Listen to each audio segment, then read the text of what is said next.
Shalom. Selamat sore Bapak Ibu Saudara yang dikasihi Tuhan. Puji nama Tuhan, kita akan bersama-sama merenungkan kebenaran firman Tuhan masih dalam tema yang sama. Kita akan melihat beberapa ayat Alkitab yang akan kita baca dari Mazmur pasal 84 ayat 11, Mazmur 121 ayat 1, kemudian Kolose 3 ayat 18 sampai 21.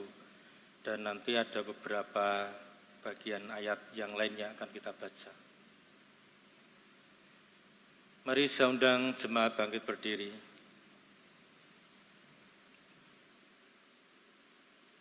Demikian kebenaran firman Tuhan.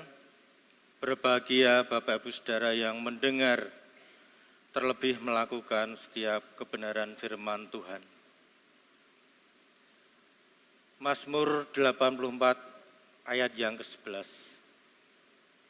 Sebab lebih baik satu hari di pelataranmu daripada 1000 hari di tempat lain. Lebih baik berdiri di ambang pintu rumah Allahku daripada diam di kemah orang fasik. Mazmur 128 ayat 1, demikian firman Tuhan. Berbahagialah setiap orang yang takut akan Tuhan, yang hidup menurut jalan yang ditunjukkannya. Kolose 3 ayat 11 sampai 21. Hai istri-istri, tunduklah kepada suamimu, sebagaimana seharusnya di dalam Tuhan. Hai suami-suami, kasihlah istrimu dan janganlah berlaku kasar terhadap dia. Hai anak-anak, taatilah orang tuamu dalam segala hal, karena itulah yang indah di dalam Tuhan. Hai bapak-bapak, janganlah sakiti hati anakmu, supaya jangan tawar hatinya. Mari kita akan berdoa. Biarlah urapan Tuhan menyertai hamba-Mu ini yang sangat terbatas. Engkau yang menaruh perkataan-Mu di mulut hamba-Mu ini ya Tuhan. Urapi kami semua, seluruh jemaat Tuhan. Biarlah mereka boleh menangkap kebenaran firman Tuhan sore hari ini. Biarlah Engkau membuka hati mereka saat ini ya Tuhan, sehingga firman Tuhan bukan hanya kami dengar, tetapi benar-benar kami mengerti, bahkan bisa merubah kehidupan kami. Terima kasih ya Tuhan, dengan segala kerendahan hati kami mohon, hikmat Allah, Roh Kudus yang akan mengurapi kami semua. Terima kasih ya Tuhan, dalam nama Tuhan Yesus kami siap mendengar suara Tuhan. Haleluya, amin. Silakan duduk.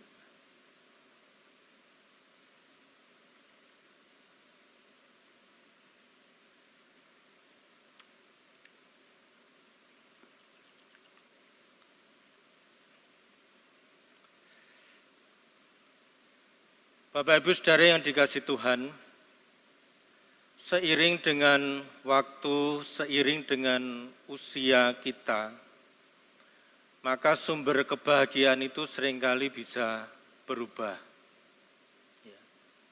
Sumber kebahagiaan kita bisa berubah. Pada saat kecil, sumber kebahagiaan kita barangkali adalah mainan. Saya masih ingat setiap hari, tiada hari tanpa saya bermain. Baik di sekolah, isinya juga selain belajar itu bermain. Pulang sekolah juga bermain. Ya. Dan saya masih ingat betul banyak hal-hal yang saya lakukan dalam permainan itu, termasuk dengan teman. Mungkin kalau sekarang berbeda ya, anak-anak kecil sudah pegangannya sudah HP. Tetapi kalau zaman saya, ya banyak permainan. Entah itu bermain dengan kertas, dengan tanah, ya dengan alat permainan yang lain. Saya suka mobil-mobilan, ya bahkan masih remaja pun saya juga membuat mobil-mobilan dari kayu begitu ya. Saya tarik, geledekan istilahnya. Nah, tetapi seiring dengan usia tentu berbeda. Ketika remaja saya masih ingat betul saya mulai suka kalau saya dibelikan baju baru. Karena remaja itu akan mulai memperhatikan tentang keadaan fisiknya, mulai mencari yang namanya penerimaan diri, ingin diperhatikan dan seterusnya. Sehingga kalau saya dibelikan baju baru, biasanya di hari raya begitu, saya sangat suka sekali. Belum saatnya dipakai begitu ya di lemari, beberapa kali saya sudah tengok begitu, saya lihat begitu ya. Lebih dari 2 kali ya. Rasanya cuma lihat saja sudah senang, apalagi saat lebaran dipakai. Jadi dengan pakaian baru itu saya sangat senang sekali. Tapi kalau sekarang tentunya berbeda ya. Kadang-kadang malah susah diberi kain begitu ya. Sampai kainnya numpuk, belum ada beberapa yang belum dijahitkan. Pakaian sekarang menjadi sesuatu yang biasa. Ya mungkin membahagiakan juga, menyenangkan, tetapi tentu berbeda ketika pada waktu saya masih remaja dahulu.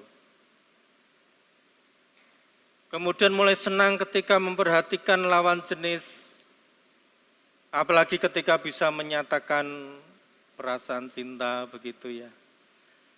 Menggunakan surat kalau zaman dulu, belum ada HP.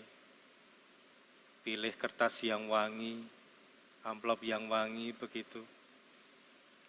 Ditulis dengan indahnya, dikasihkan, dan ketika mendapatkan balasan, betapa bahagianya. Begitu.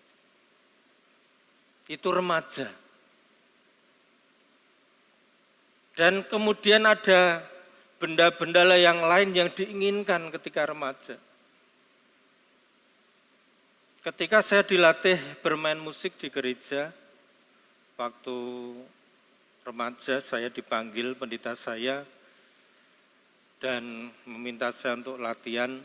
Saya mulai dilatih main gitar, termasuk saya juga latihan sendiri begitu. Saya masih ingat waktu itu latihannya cukup keras, artinya pendeta saya itu kalau saya nggak mudeng-mudeng gitu dimarahi gitu ya. Sempat saya ngambek nggak mau latihan karena dimarahi.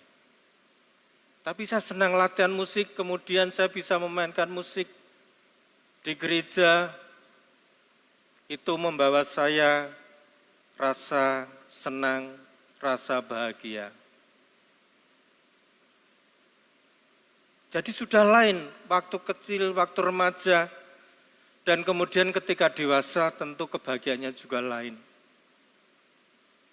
Kita bahagia karena memiliki pasangan.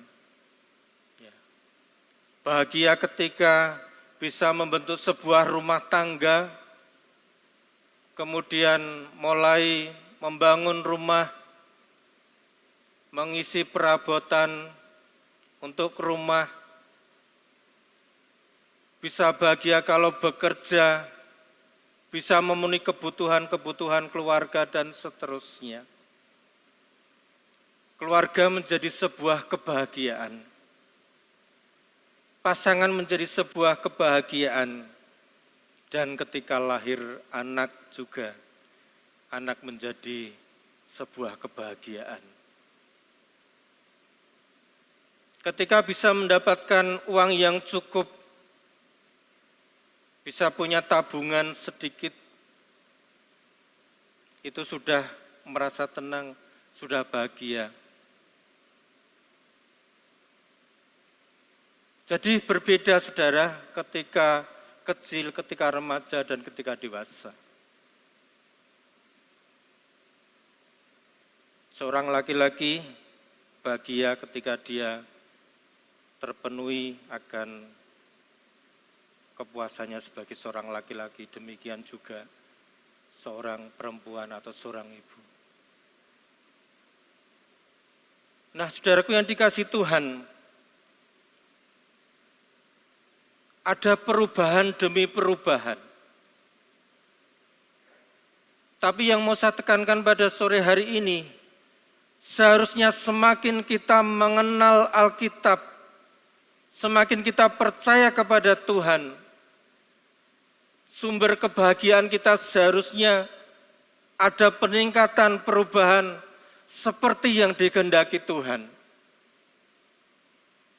Kebahagiaan kita seharusnya sudah mulai berubah, yaitu kebahagiaan yang sesuai dengan kehendak Tuhan di dalam kehidupan kita. Tetapi saudaraku yang dikasihi Tuhan, masih banyak orang yang memarkir kebahagiaannya pada satu titik di mana itu sebenarnya tidak dikehendaki Tuhan. Masih banyak orang merasa bahagia kalau dia punya uang yang banyak. Kebahagiaannya adalah uang. Siapa sih yang tidak senang kalau punya uang yang banyak? Ya. Kalau uangnya sudah mulai menipis, biasanya kita mulai ketar-ketir. Ya. Apalagi sebagai seorang keluarga, sebagai seorang kepala rumah tangga yang harus memenuhi segala kebutuhan yang ada, kalau uangnya semakin menipis, semakin gelisah dan seterusnya. Saudaraku yang dikasihi Tuhan, masih banyak orang yang orientasinya adalah uang.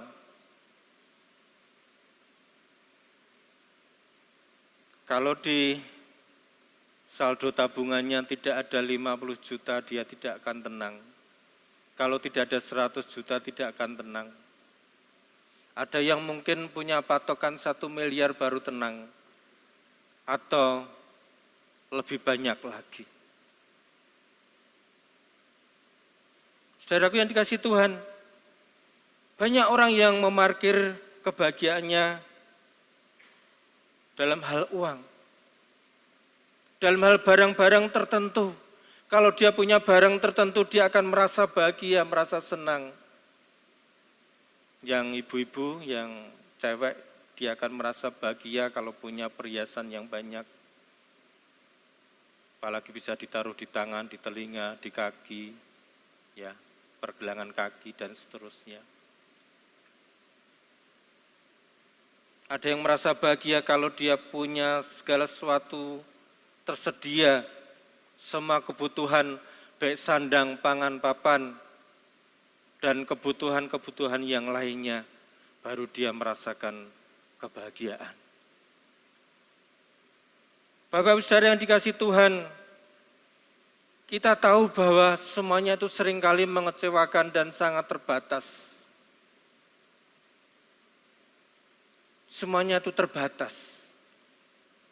Sehingga saat ini seharusnya kita mulai berpikir seharusnya apa yang harus menjadi kebahagiaan dalam kehidupan kita.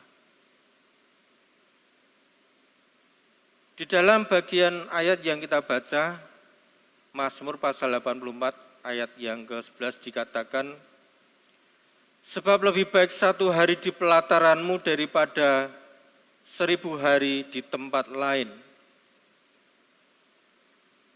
Lebih baik 1 hari di pelataran Tuhan, di bait Tuhan. Lebih baik 1 hari di gereja daripada di tempat lain.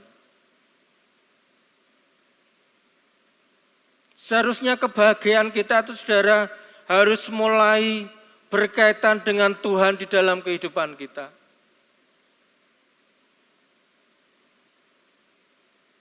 Kebahagiaan kita seharusnya mengarah kepada Allah di dalam kehidupan kita. Dan ini memang tidak gampang, saudaraku yang dikasih Tuhan. Sampai hari ini pun juga saya masih bergumul. Bagaimana Allah itu bisa menjadi sesuatu hal yang betul-betul membahagiakan di dalam kehidupan saya. Kadang-kadang dalam satu kurun waktu tertentu, saya betul-betul mencari Tuhan, saya betul-betul berdoa kepada Tuhan, saya betul-betul memuji Tuhan, sering memuliakan Tuhan. Tapi dalam satu waktu tertentu seringkali saya mengarahkan kesukaan saya selain daripada Tuhan. Saudaraku yang dikasih Tuhan, bukan salah ya. Kalau kita punya hobi, kemudian kesenangan dalam sebuah keluarga, seperti yang saya katakan tadi bukan hal yang salah. Tapi masalahnya saudaraku yang dikasih Tuhan, firman Tuhan mengatakan lebih baik 1 hari di pelataran Tuhan daripada 1000 hari di tempat yang lain.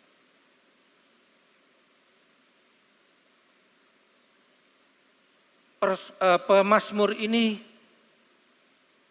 berkata atau menunjukkan bahwa dia sudah menyadari betapa Allah itu lebih baik daripada yang lain. Betapa Allah itu sesungguhnya lebih membahagiakan daripada yang lain. Nah, inilah yang harus kita kejar dalam kehidupan kita. Bagaimana Tuhan menyenangkan hidup saya? Bagaimana Tuhan menjadi kebahagiaan di dalam kehidupan kita? Saudaraku yang dikasih Tuhan, pelayanan itu menjadi sebuah kebahagiaan atau beban? Kalau mau jujur, beban atau kebahagiaan? Seringkali jadi beban ya. Ke gereja itu kadang-kadang juga bisa menjadi sebuah beban yang berat.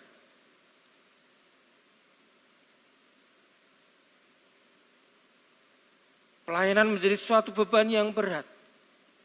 Padahal seharusnya ketika kita berbicara mengenai Allah, termasuk dalam pelayanan, pekerjaan Tuhan apapun itu, baik memainkan musik, memimpin pujian, ya, menyampaikan kebenaran firman Tuhan pun seharusnya menjadi sebuah kebahagiaan.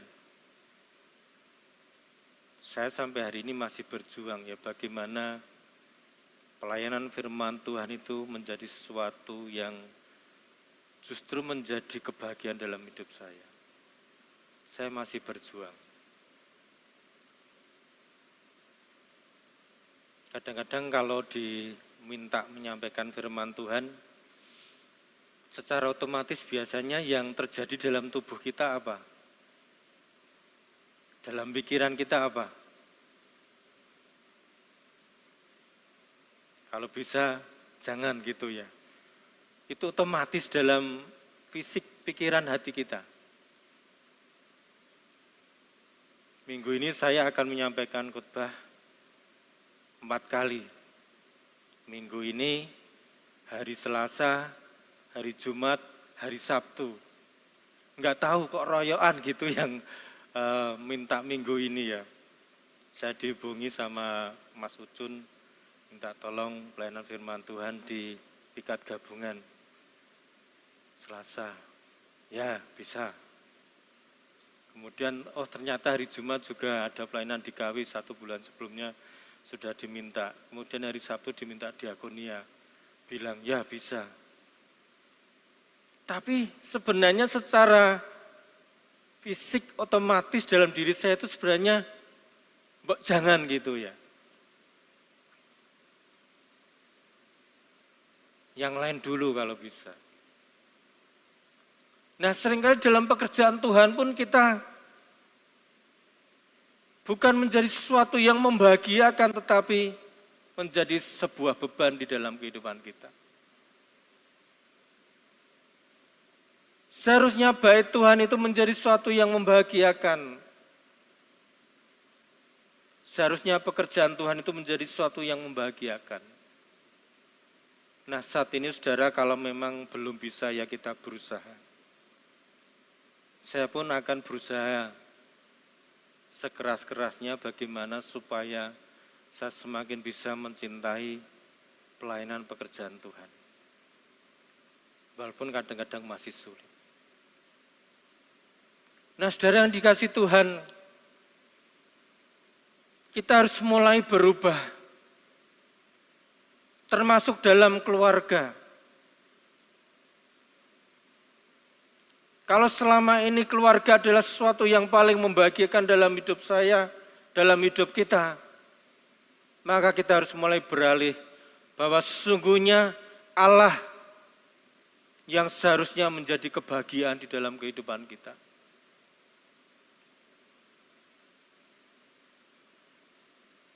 Saya bahagia dengan keluarga saya, meskipun juga ada tidak bahagianya. Tapi saya harus, ini sebuah keharusan, saya harus bahagia di dalam Tuhan. Nah, saudaraku yang dikasih Tuhan, merubah ini yang sungguh-sungguh sangat sulit. Apalagi saudara sudah punya hobi tertentu ya. Setiap hari kita melakukan kegiatan kita, kebiasaan kita, rutinitas kita, makanan yang menyenangkan kita, kegiatan yang menyenangkan kita, olahraga yang menyenangkan kita, dan hobi yang lain menyenangkan kita. Saat ini mari kita belajar dari firman Tuhan ini. Lebih baik satu hari di pelataran Tuhan.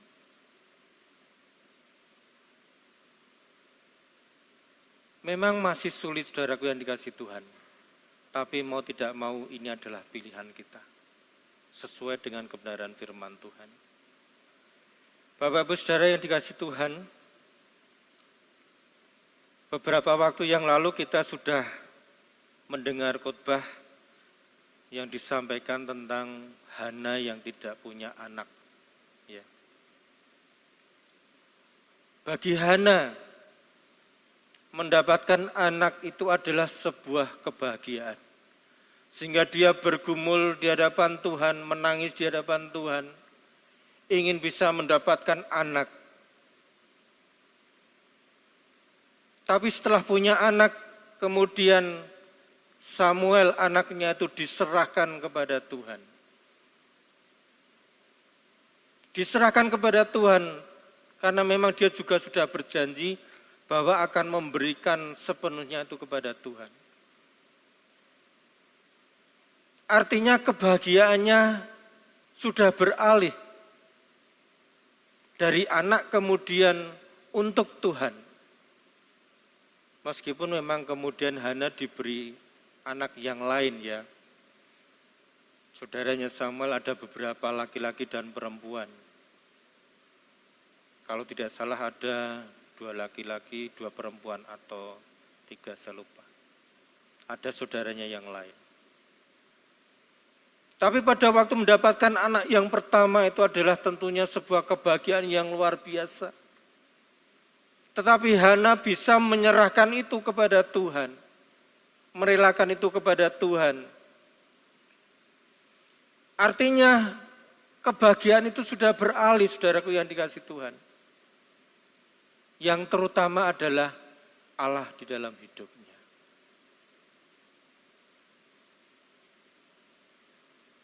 Saat ini sebenarnya temanya itu apakah sumber kebahagiaan keluarga Kristen ya. Seharusnya kita tuh menggali kebahagiaan-kebahagiaan yang ada di dalam keluarga kita ya. Tapi nanti saya akan menunjukkan apa sih kebahagiaan dalam keluarga Kristen sesuai dengan kebenaran firman Tuhan. Yang pertama saya ingin mengajak kita mengalihkan pikiran kita terlebih dahulu. Bagaimana kebahagiaan kita yang awalnya terfokus kepada barang, kepada benda, kepada kedudukan, kepada sesuatu yang menyenangkan secara dunia, kemudian beralih kepada Allah di dalam kehidupan kita. Dalam Mazmur pasal 128 dikatakan tentang takut akan Tuhan. Mazmur 128 ayat yang pertama kita baca sekali lagi, dikatakan demikian. Berbahagialah setiap orang yang takut akan Tuhan, yang hidup menurut jalan yang ditunjukkannya. Dan di dalam ayat-ayat yang selanjutnya, kemudian Tuhan berbicara tentang berkat-berkat Tuhan di dalam keluarga. Baik itu pada pasangan kita, kemudian juga berkat-berkat kebutuhan dan lain sebagainya. Namun yang pertama jelas saudaraku yang dikasih Tuhan, orang yang takut akan Tuhan. Berbahagia orang yang takut akan Tuhan. Jadi berbicara tentang Tuhan kembali. Berbicara tentang Allah kembali. Baru nanti berbicara tentang berkat-berkat yang lain di dalam keluarga. Firman Tuhan selalu seperti itu, saudaraku yang dikasih Tuhan.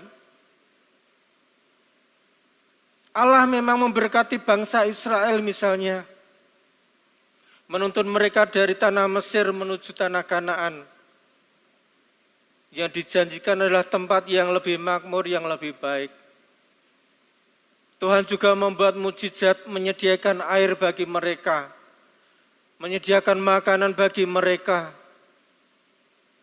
Menyediakan daging bagi mereka ketika mereka ingin daging dan seterusnya. Tetapi bukan itu yang diinginkan Tuhan dalam kehidupan mereka. Allah ingin supaya Israel mengenal Tuhan. Allah ingin supaya Israel itu bisa melihat Allah yang mereka sembah. Dengan mujizat itu sesungguhnya seharusnya bisa percaya kepada Allah. Tetapi saudaraku yang dikasih Tuhan, kembali seringkali manusia masih melihat apa yang kelihatan. Bahkan seringkali kemudian tidak percaya kepada Allah kembali. Saudaraku yang dikasih Tuhan, Tuhan Yesus memang membuat mujizat. Makanan, dari makanan yang sedikit diubah bisa memberikan makanan bagi banyak orang.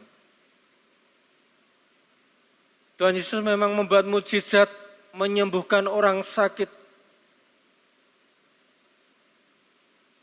menyembuhkan orang lumpuh,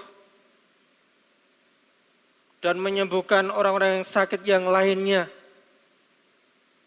Memang Tuhan membuat mujizat seperti itu.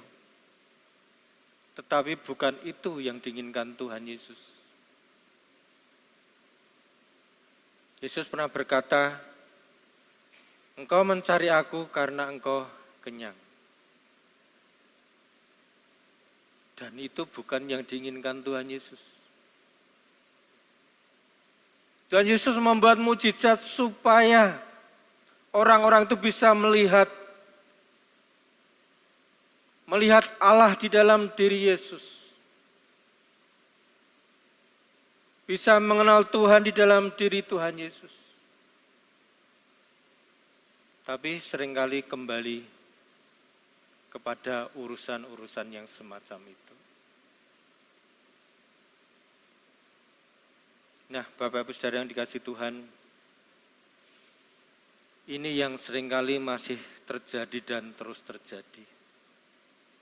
Ya, bahkan di dalam gereja Tuhan muncul juga ajaran tentang berkat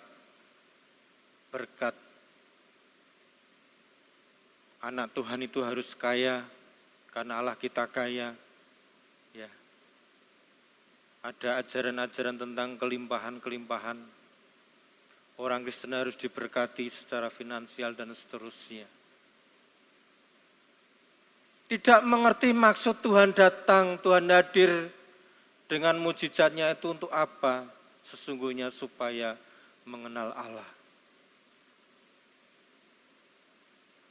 Jadi saat ini saudaraku yang dikasihi Tuhan, saya mengajak kita di tengah-tengah segala pertolongan yang Tuhan sudah berikan. Bapak Ibu Saudara yang dikasihi Tuhan, sudah banyak mujizat yang saya rasakan.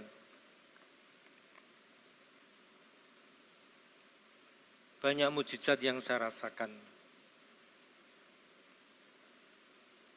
Termasuk segala keinginan saya sebagai manusia daging. Banyak yang sudah Tuhan berikan. Apa yang saya impikan, banyak yang sudah Tuhan berikan. Kalau saya berkaca tentang masa lalu saya, tentang keadaan saya, ya, yang dulu hanya ingin sebuah sepeda saja saya tidak bisa punya. Ya. Tapi sekarang Tuhan sudah banyak memberi. Rumah meskipun seadanya Tuhan sudah memberi. Keluarga sudah memberi.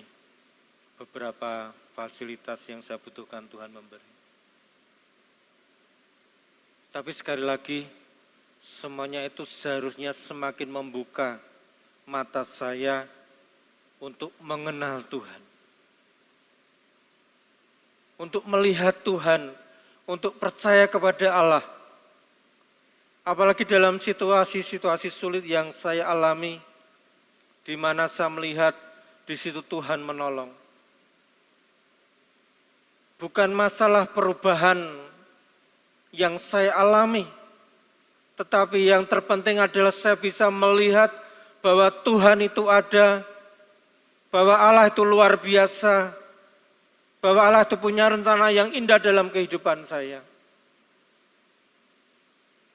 Bukan masalah sekarang saya punya rumah, bukan masalah saya sekarang punya pekerjaan, bukan masalah saya punya hal yang lain dalam hidup saya.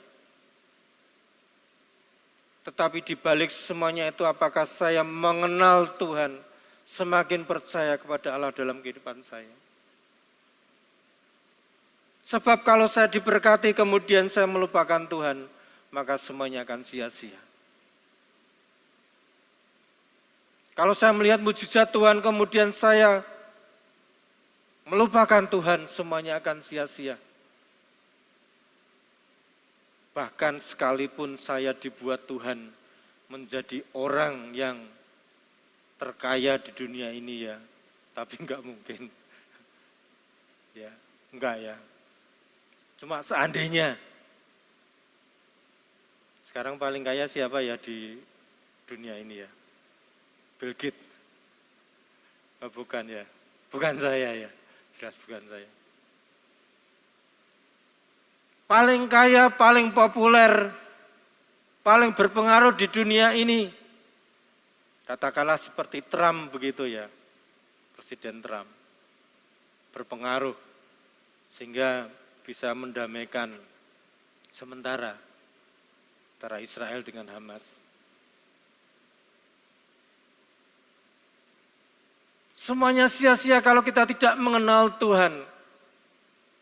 Bahkan firman Tuhan mengatakan, kalau engkau memiliki seluruh dunia ini, tetapi kalau engkau tidak mengenal Allah, kalau Allah tidak mengenal engkau, maka semuanya sia-sia. Jadi saudaraku yang dikasihi Tuhan, firman Tuhan jelas, kebahagiaan kita seharusnya adalah Allah. Bapak Ibu Saudara, saya tidak bermaksud melemahkan semangat juang saudara ya. Kalau begitu buat apa ya? Buat apa saya kuliah? Buat apa saya cari kerjaan yang bagus ya? Toh semuanya sia-sia. Tidak akan sia-sia kalau kau juga mengenal Tuhan. Kalau kau diberkati Tuhan luar biasa, dan kau juga mengenal Tuhan, kau dekat dengan Tuhan, itu yang akan luar biasa. Jadi dua-duanya jalan saudaraku yang dikasihi Tuhan. Semakin diberkati, semakin mengenal Tuhan. Tidak diberkati pun juga mengenal Tuhan, karena dari situ Tuhan sedang mengajar engkau untuk mengenal Allah. Jadi saudaraku yang dikasihi Tuhan, sebenarnya tujuan kita di dunia ini sebenarnya supaya kita mengenal Allah. Kalau engkau ditempatkan dalam satu keluarga ya, di situ saudara punya pergumulan dan sebagainya. Sebenarnya keluarga itu juga sedang membentuk engkau supaya engkau mengenal Allah. Bapak-Ibu Saudara, sehingga di dalam bagian yang terakhir yang mau saya sampaikan, berbicara tentang keluarga tadi di dalam kitab Kolose pasal 3 ayat yang ke-18.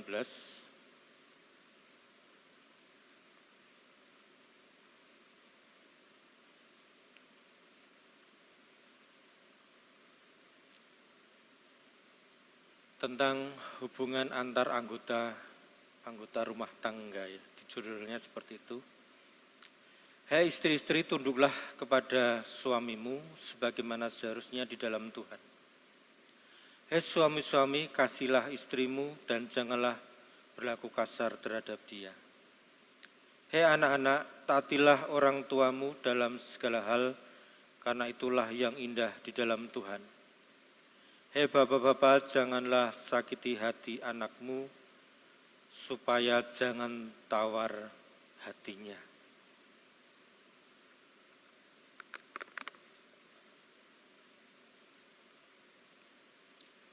Bapak-Ibu Saudara yang dikasihi Tuhan, bahagia dalam keluarga itu jika kita melakukan firman Tuhan. Bahagia dalam keluarga itu jika kita melakukan firman Tuhan. Di dalam kitab Kolose ini, saudaraku yang dikasihi Tuhan, berbicara mengenai keluarga. Yang disampaikan apa?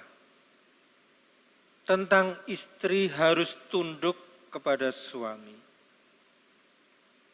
Yang disampaikan apa? Tentang suami harus mengasihi istrinya.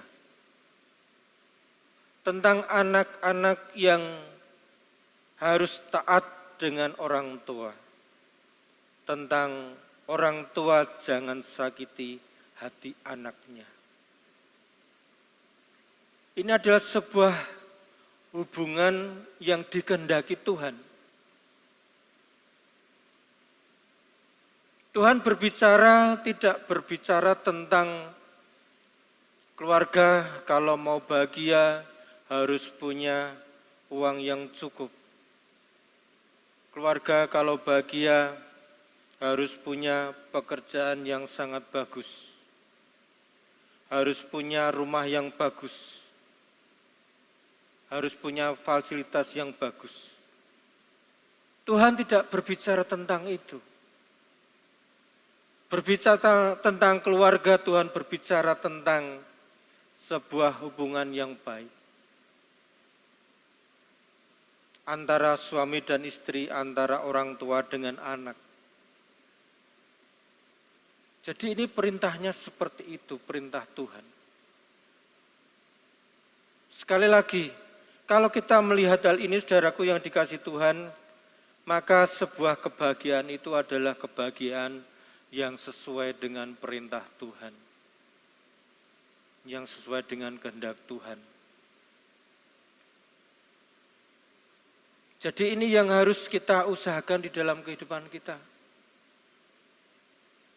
Kalau engkau ingin bahagia dalam keluarga, berpikir bagaimana supaya saya bisa mengasihi dengan sungguh-sungguh anggota keluarga saya.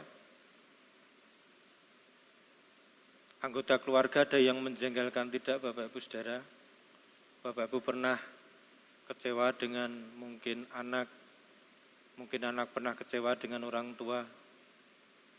Ya. Dan seterusnya. Itu yang harus dibangun. Kalau engkau ingin bahagia, bagaimana bisa menciptakan suasana hubungan keluarga yang baik. Kasihilah.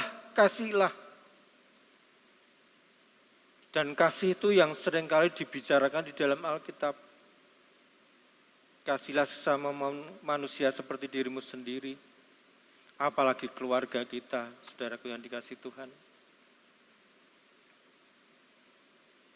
Mungkin ada kesalahan-kesalahan mereka, tetapi sekali lagi, kasihilah mereka. Keluarga yang berbahagia adalah keluarga yang berbicara tentang kesetiaan. Kesetiaan juga perintah Tuhan.